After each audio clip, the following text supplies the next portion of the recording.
Hey guys, I'm Rachel Lynn for Queen Bee of Honeydews, and today I am back with part three of my garage makeover. As you can see on this wall right back here behind me, I have done a slat wall. This is where I'm going to hang all of my outdoor gear, sporting type things, and wet umbrellas, wet mittens, and later on we'll have a bench coming up where we're going to store all of our wet and muddy shoes. But let's go back and see how I did this slat wall. So the first thing I'm doing in this project is attaching some spacers to the wall to create space for the slats that are to come. And I'm just attaching these to the 2x4s with 2-inch wood screws. I should also point out that all of the wood that I'm using is recycled slats from my son's old twin beds, which I replaced when I built him his platform queen-size bed, which you can find by clicking the link that is now appearing in the right corner of your screen. As I get to the bottom of this wall, I'm measuring and cutting the slats so that they will line up with the mud bench / shoe storage that's going to be coming in a later project. And once all these backing strips are in place, I just painted the wall with the same black that I used on the cabinets, which you can find in the link that's appearing in the right corner. You also notice that I did go back and add a couple of strips along the sides of the door openers for the garage.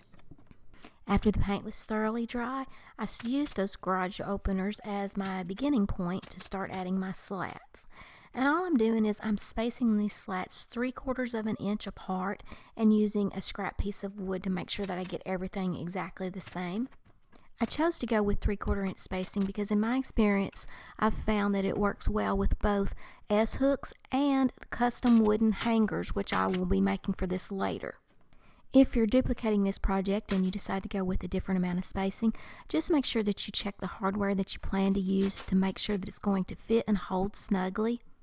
And maybe do a couple of test runs just to make sure that everything works out before you actually start attaching the slats to the wall. Just a quick tip, if you have any obstacles to work around on your wall, like I'm doing with these garage door openers, you may find that it's easier to begin at that point and then work around those, rather than trying to start at the top or the bottom of the wall first. Another great tip is to apply your finish to the slats before you start installing them. These have a polyacrylic finish on them that I applied while I was waiting for the black paint to dry on the wall.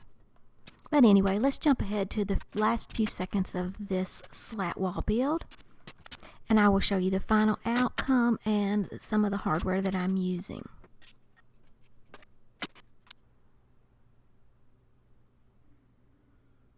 Okay, so the quickest and easiest hardware for this type of slat wall are S-hooks that are 1/2 by 0.250.